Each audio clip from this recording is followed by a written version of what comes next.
Qasidah tadi dikarang oleh Al-Habib Abdullah bin Alwi Al-Haddad. Sangat dicintai oleh maha guru kami, Syekhana Al-Imam Al-Hafidh Al-Musnid Sayyidina Maulana Al-Walid Al-Habib Abdullah bin Abdul Qadir bin Ahmad Al-Faqih radhiyallahu ta'ala anhu. Ringkas cerita, qasidah tadi itu menerangkan tentang kerinduan hati orang-orang yang cinta dunia telah terlewati dari batinnya. Orang-orang yang hidupnya di alam dunia tapi alam fikirnya, daya cipta pikirannya, hayalan harapannya hanya ke alam langgeng. Di antara orang-orang tersebut jelas pengarangnya Al-Imam Al-Haddad radhiyallahu taala anhu, dan orang-orang yang telah sampai ke derajat yang dialami batin beliau. Isinya jeritan kerinduan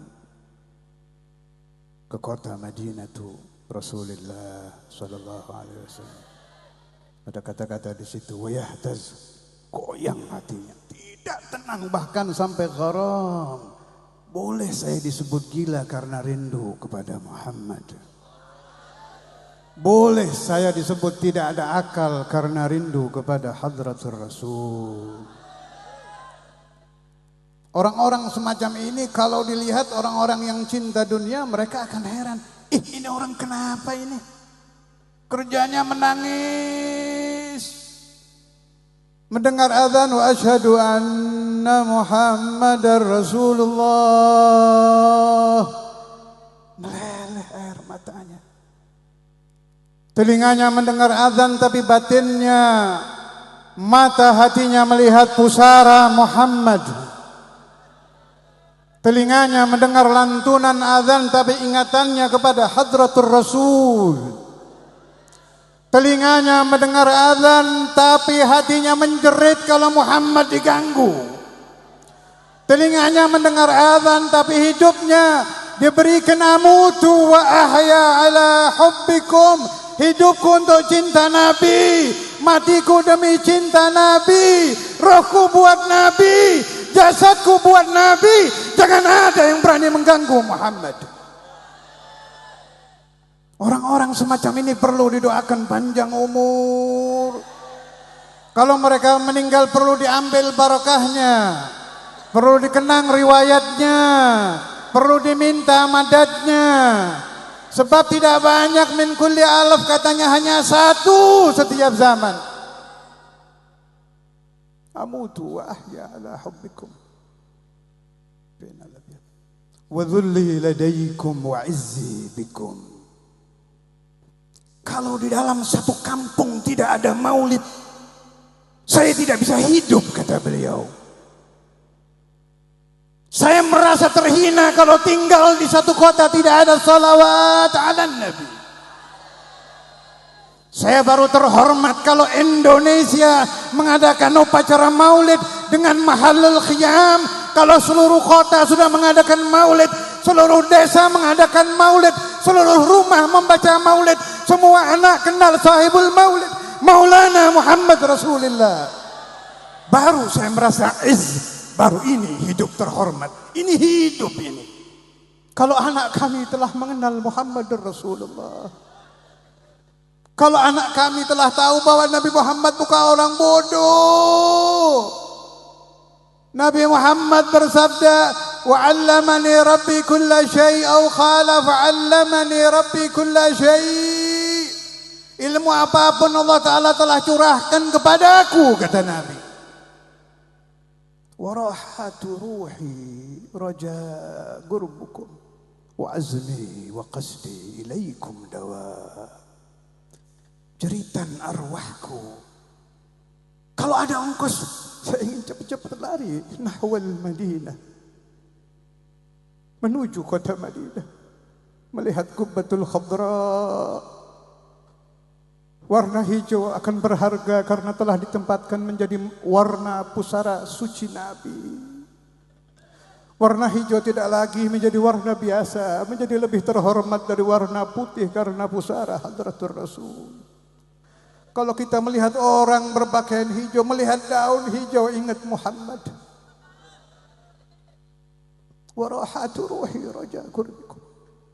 Kalau saya tidak ada ongkos ke sana, terhalang suratan takdir karena uang tidak cukup untuk ke sana, maka saya akan mencari tempat yang di situ diteriak-teriakkan nama Muhammad. Yang di tempat itu dibacakan qasidah, pujian untuk Nabi Muhammad.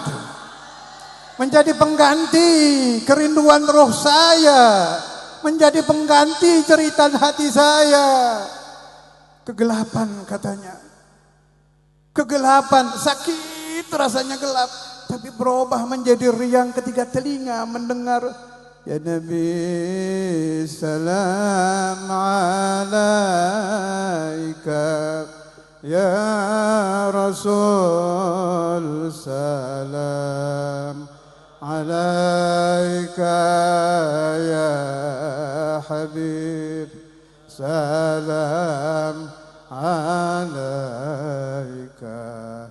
salawatullah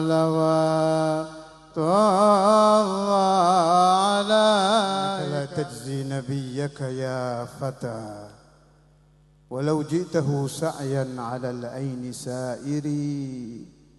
Kata Imamul Haddad, meskipun engkau berjalan dari Indonesia memakai mata sebagai kaki, berjalan dengan kepala diletakkan merangkak perlahan-lahan menuju makam Nabi Muhammad, masih belum sempurna balas budimu untuknya.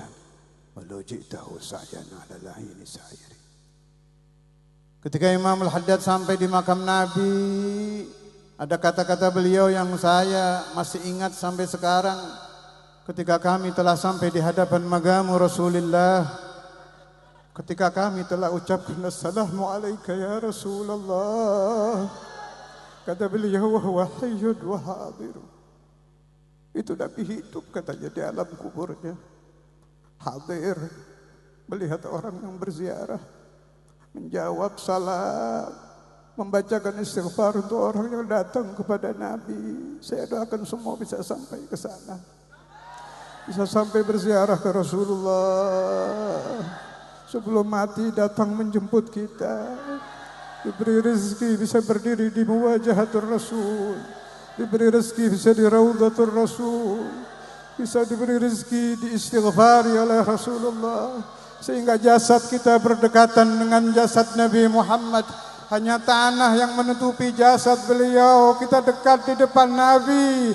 Tidak ada nikmat yang lebih tinggi dari nikmat ziaratul Rasul, dari nikmat berdekatan dengan Rasulullah, dari nikmat bermuwajahah dengan Rasulullah, dari nikmat mengucapkan assalamu alayka ya Rasulullah, assalamu alayka ya Rasulullah, assalamu alayka ya Rasulullah, assalamu alayka ya Rasulullah, assalamu alayka ya Rasulullah, assalamu alayka ya Rasulullah, assalamu alayka ya Habibullah. Malam ini maulidmu, malam ini pujian untukmu, malam ini kami berkumpul hanya untukmu saja ya Nabi, hanya untukmu saja ya Rasul. Tengoklah kami, liriklah kami, dekaplah kami, doakan kami, istighfari dosa kami. Kami ahli dosa, mintakan ampun kepada Tuhanmu, mintakan ampun dosa-dosa kami kepada Hadratullah, kepada kekasihmu Rabbul Alamin, kepada Anisuka fi Gabrik, Rabbuka Jalla Jalaluhu Wahdah, Tuhanmu ya Rasul, kekasihmu ya Rasul. Kalau engkau minta kepadanya pasti diberi. Mintakan agar dosa kami diampuni. Kulluna ahlul dhunub, kami semua ahli dosa, kami semua su'ul adab, kami semua kurang ajar kepada Nabi. Mintakan agar Allah ampuni kami. Nastaghfirullah, nastaghfirullah, Baca bersama saya. Nastaghfirullah. Nastaghfirullah, nastaghfirullah fi barakatin Nabi Muhammad, fi syafaatin Nabi Muhammad, fi jahin Nabi Muhammad. Keluar dari majlis ini bersih, keluar dari majlis ini bersih, dosanya dicuci, anaknya dijadikan anak saleh, anaknya dijadikan anak saleh, dicintakan kepada Nabi Muhammad, anak kita dikenalkan kepada Nabi Muhammad. Kita sudah cinta kepada Nabi, tapi entah anak-anak kita, ya Sayyidi ya Rasulullah, jadikan anak-anak saya, anak-anak semua yang hadir, fi dakhili qalbika ya Rasul, masukkan di hatimu ya Rasulullah, fi jahika ya Rasul, masukkan fi jahik ya Rasulullah, fi himaka ya Rasul, masukkan kami fi himak, fi jahik, fi ridak, fi mulahadatik, fi nadharatik. Jadikan kami orang yang selalu engkau ingat pada waktu pagi, waktu siang, waktu sore, daiman abadan, daiman abadan, wa nahnu fi qalbika ya Rasulullah. Nadkhulu fi hima Rasulillah. Kita bersama-sama memohon kepada Allah Subhanahu wa taala agar saya, Anda, anak saya, anak Anda, cucu saya, cucu Anda, murid-murid saya, murid-murid Anda, umat Islam di Indramayu, di luar Indramayu, dimanapun berada, agar dimasukkan fi hima Rasulullah, dimasukkan fi syafaati Rasulullah, diampuni dosa-dosa kita, digabul hajat-hajat kita, diberi hidayat pemimpin-pemimpin kita, diberi istiqamah ulama-ulama kita, diberi rezeki yang halal, diberi rezeki yang halal, diberi rezeki yang halal, semua yang hadir dijadikan orang-orang saleh, dijadikan orang-orang saleh, dijadikan orang-orang saleh, dijadikan junudu Rasulullah, dijadikan bala tentara Nabi Muhammad, dijadikan orang yang berani mati untuk Nabi Muhammad, hidup kita untuk Nabi Muhammad, mati kita untuk Nabi Muhammad, ilmu kita untuk Nabi Muhammad, harta kita untuk Nabi Muhammad, khidmah kita untuk Nabi Muhammad, ruh kita untuk Nabi Muhammad, nafas kehidupan kita untuk Nabi Muhammad. Jangan takut ayuhal ikhwan, kalau orang memberikan Nabi 1 detik waktu, Rasulullah akan memberikan barakah dengan 1000 detik. Kalau orang khidmah kepada Nabi 1 menit, Rasulullah akan memberikan barakah 1000 menit. Kalau orang memberikan nyawanya untuk Nabi Muhammad, ketika Anda mati, Anda akan ditolong oleh Nabi Muhammad, akan ditalqin oleh Nabi Muhammad.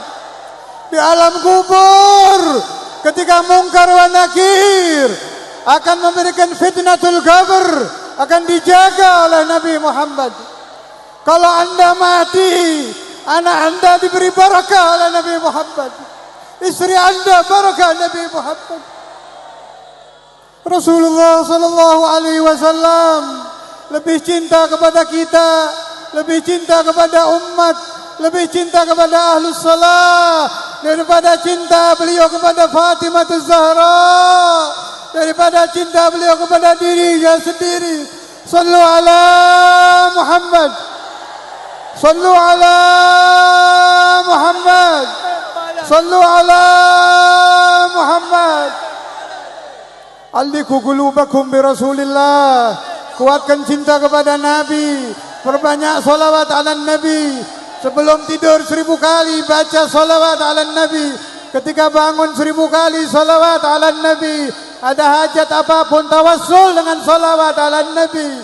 InsyaAllah, InsyaAllah, InsyaAllah tidak ada pintu yang lebih cepat dibuka oleh Allah, lebih cepat dari pintu Muhammad, lebih cepat dari pintu Maulana Muhammad, lebih cepat dari pintu salawat ala Nabi, salawat ala Nabi, salawat ala Nabi, salawat ala Nabi. Ya Habibi ya Muhammad, ya Sayyidi ya Rasulullah. Mulut kotor saya ini tidak pantas memohon kepadamu. Mulut yang penuh dosa ini tidak pantas bertawassul kepadamu. Mulut yang dari kecil berdosa ini tidak pantas menyebut namamu. Tapi saya tahu Engkau uhailul judi wal karam, Engkau uhailul wafa. Engkau lebih cinta kepada kami daripada dirimu sendiri. Saya yakin bahwa kalau Engkau mau memberikan syafaat, amat mudah Allah Ta'ala menjadikan semua yang hadir orang saleh. Dia jadikan orang-orang saleh. Hatinya dijadikan hati-hati yang baik, hati-hati yang adab dengan orang tua, yang adab dengan guru, yang adab dengan Nabi, yang sopan dengan Nabi. Jangan suul adab dengan kekasih Tuhan, jangan kurang ajar dengan Habibullah. Menyebut nama Muhammad sallallahu alaihi, kita tidak pantas, tidak pantas, tidak pantas. Ya Sayyidi ya Rasulullah, aku mohon padamu, ampuni dosa semua yang hadir. Bersihkan hatinya, bersihkan kasabnya, bersihkan perdagangannya, bersihkan pengajarannya, bersihkan pelajarannya, bersihkan kehidupannya, bersihkan dosa anaknya, bersihkan dosa istrinya, bersihkan dosa keluarganya, bersihkan dosa ahli kampungnya, bersihkan dosa ahli kotanya, bersihkan dosa penduduk Indonesia. Ya Sayyidi ya Rasulullah, kalau Engkau yang minta, ya Habibullah, negara ini akan menjadi negara yang baik. Baldatun thayyibah wa rabbun ghafur, negara yang aman, negara yang syariatmu jalan, negara yang Engkau ridhai, negara yang aman, tidak ada pembunuhan, tidak ada perkelahian, tidak ada percekcokan, semuanya fi jahi Rasulillah. Kalau Engkau yang meminta ya Rasulullah, Allah akan turunkan ijabah, akan turunkan maghfirah, akan turunkan rahmah. Indonesia akan menjadi negara yang baik, negara yang dicintai Nabi Muhammad, negara yang dicintai wali-wali Songo, negara yang dicintai wali-walimu. Perbanyak turun malaikatmu di negeri kami, perbanyak turun malaikatmu di negeri kami, agar semuanya menjadi ahlus salat. Kalau Ramadan menjadi ahlus siyam, waktu haji menjadi ahlul hajj, waktu Ramadan menjadi ahlul umrah. Menyenangkan hati Nabi Muhammad, mendinginkan hati Nabi Muhammad, memberikan secercah senyum Nabi Muhammad. Kita ingin Nabi Muhammad tersenyum di alam barzah, tidak hanya menangis melihat dosa umatnya. Kita ingin beliau tersenyum ketika melihat kita. Allahumma inna nas'aluka hadha su'al wa ana la astahiquha. Allahumma inni as'aluka hadha su'al wa ana la astahiquha. Allahumma inni as'aluka hadha su'al wa ana la astahiquha. Wa husnu dhanni fika antaqani biha, wa husnu dhanni fika antaqani biha. Bijahi habibika Muhammad ajib su'ali, bijahi nabiyika Muhammad ajib su'ali, bijahi rasulika Muhammad ajib su'ali, birahmatika ya arhamar rahimin, ya arhamar rahimin, ya arhamar rahimin, ya ajwad al-ajwadin, ya dhal quwwatil makin, ya rahim al-masakin, ya muhib ummati Muhammad, ya muhib ummati Muhammad. Aslih ummat habibak, aslih ummat nabiyak, bijahi sayyidina Rasulullah sallallahu alaihi wasallam, birahmatika ya arhamar rahimin. Wal lafdhul muhtawi alal ma'nal jazm. Siapa-siapa, ini akidah, hati-hati, yang i'tiqad, meyakini bahwa Nabi Muhammad bodoh, hukumnya murtad. Ingat-ingat itu. Ada bahasa Jawa itu ngenyek, orang sini bilang apa ya? Ngece. Nah, termayonan, ngece. Nah, ngece di hati lah, di hati, ngenyek. Itu murtad, hati-hati. Saya waktu ngaji di Darul Hadis dulu, Syekhuna almarhum Abdul Mait Abbas, beliau bilang, menerangkan gini. Betul memang, ma min nabiyyin illa wara'al ghanam. Itu sahih, betul itu. Tidak ada nabi diangkat menjadi nabi pasti pernah menggembala kambing. Isyarah nanti akan menggembala umat. Itu betul. Termasuk Nabi Muhammad, wa huwa yar'al aghnam. Tapi kalau di hati ada menghina, Nabi penggembala kambing ya. Itu murtad itu, hati-hati itu.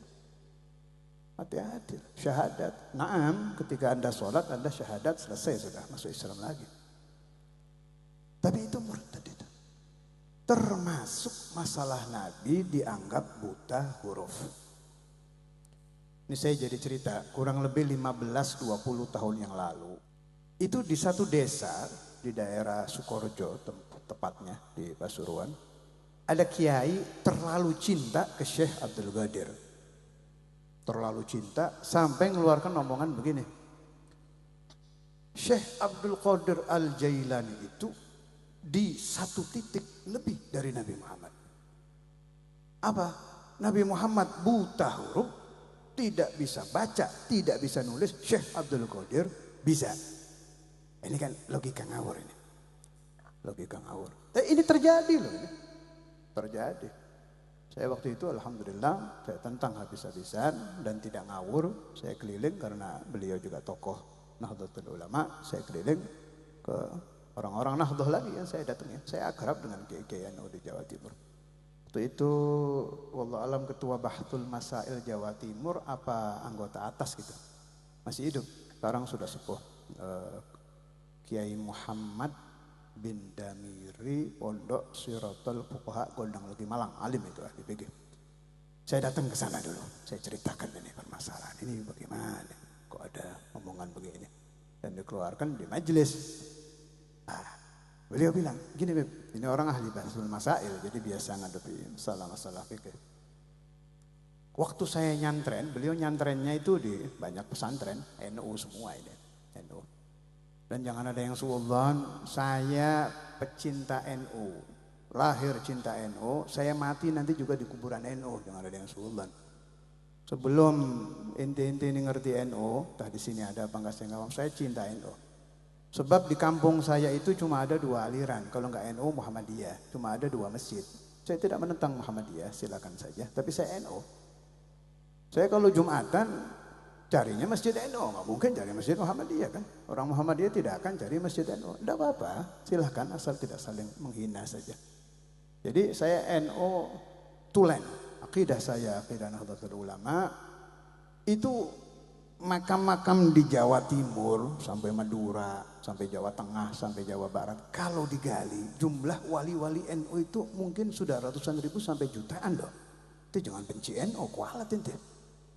NU itu walinya banyak. Kalau ada oknum NU yang terpeleset, ingatkan bila ilm, bukan pakai berantem.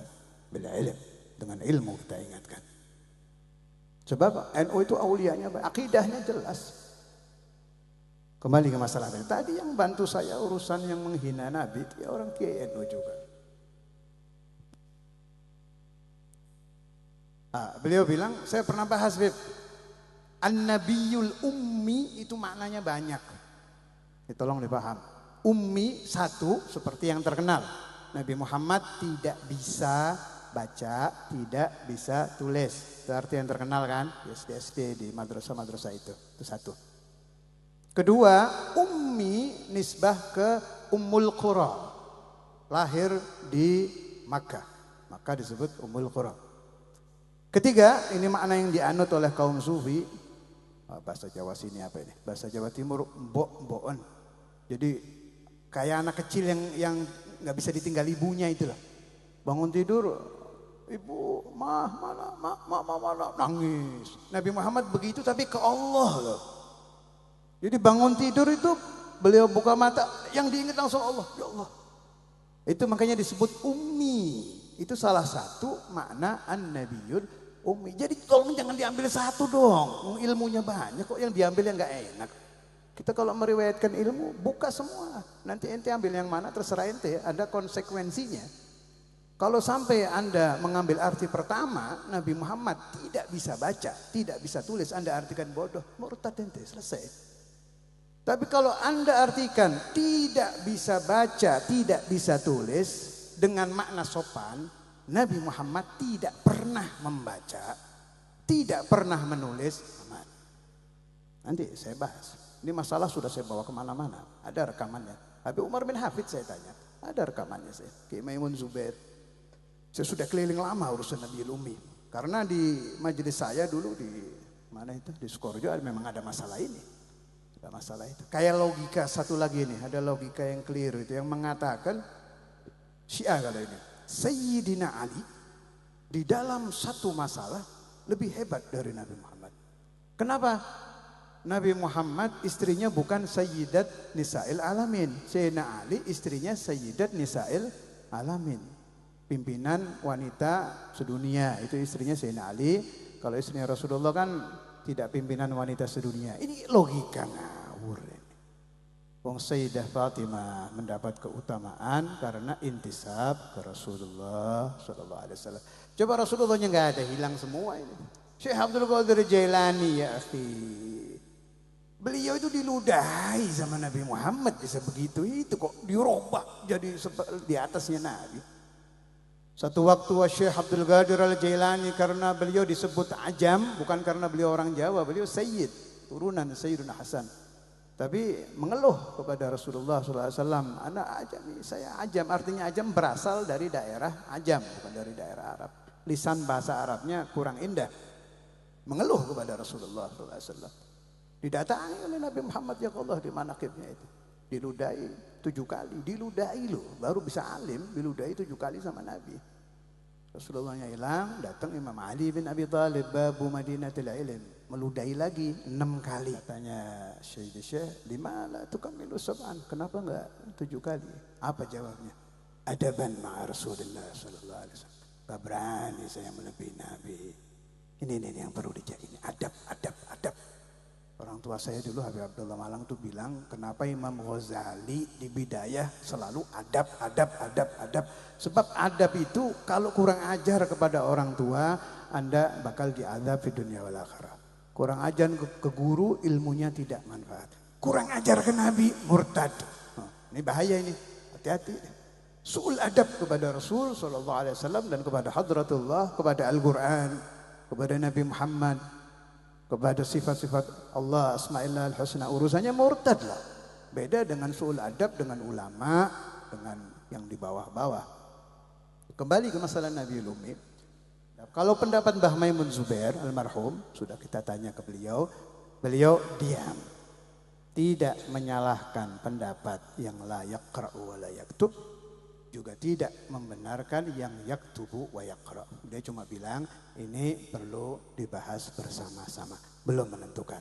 Tapi yang saya tahu dari pelajaran-pelajaran beliau memang mengikuti yang tidak bisa baca, tidak bisa nulis, tapi tetap pakai adab. Pakai adab kepada Nabi. Tidak pernah saya dengar Mbah Maimun kurang ajar bilang Nabi bodoh, gitu tidak ada. Kenapa ulama-ulama yang banyak kok memberikan arti tidak bisa baca, tidak bisa tulis? Dalilnya apa? Memang ada di Quran. Wa ma kunta tatlu min qablihi bil kitab wa la tahuttuhu bi yaminika idzan lartabal mubtilun. Kalau saat itu Nabi Muhammad terlihat membaca atau menulis akan dituding Al-Quran karangan Nabi. Itu alasan mereka. Paham ya? Alasan ulama-ulama yang mengatakan Nabi tidak bisa baca, tidak bisa tulis. Habib bagaimana pendapatnya? Nah, kalau saya sampai mati Rasulullah bisa baca, bisa tulis. Dan saya ini, waktu saya ke Jawa Tengah, karena ini urusan tauhid yang terbaik, pesantren Nahdlatul Ulama di Jawa untuk urusan tauhid itu dikirim. Gak ada duanya udah itu urusan tauhid. Saya waktu itu mau bawa masalah ini ke Syekh Ahmad sama adiknya guru saya Syekhun Naqi Ahmad dan Syekhun Naqi Hasan. Waktu itu belum ketemu santrinya. Saya bawa, ini saya datang ini ada masalah gini. Ada kata-katanya si santri, ini belum jawabannya Kiai ini jawaban si santri sampai sekarang saya masih ingat. Habib, maksud Habib Nabi tidak bisa baca, tidak bisa tulis itu kayak anak TK nginget-inget huruf A bentuknya begini, ini A, ini B, nggak inget gitu. Saya pikir, oh iya ya, Nabi itu kan fatonah, cerdas kan. Lah masa nggak ngelihat ini A, ini alif, ini titik di bawah ba. Waktu itu belum ada titik ya, zaman Nabi belum ada titik. Model begini ba, ini ta. Itu satu, mulai goyang saya. Iya benar ya. Sedangkan syaratnya Nabi itu siddiq, amanah, tabligh, fatonah, cerdas. Nggak ada Nabi bodoh itu. Dah, itu. Kemudian Tapi masih belum puas hati saya itu. Saya tanya Syekhuna Kiai Said, itu NU juga itu gurunya Kiai Jawa Tengah dan Jawa Barat pada zamannya, ahli tauhid. Pendapatnya Kiai Said bagaimana dulu? Sama, Nabiul Ummi, Nabi Muhammad bisa membaca, bisa menulis, tapi tidak pernah terlihat loh. Ini yang membuat khilaf itu, Nabi tidak pernah terlihat membaca dan menulis, itu masalahnya. Karena itu ulama-ulama mengartikan kalau Nabi baca Quran itu membacakan Al-Quran, bukan membaca begini. Membacakan dengan membaca kan beda. Nah, itu sebabul khilaf karena di situ.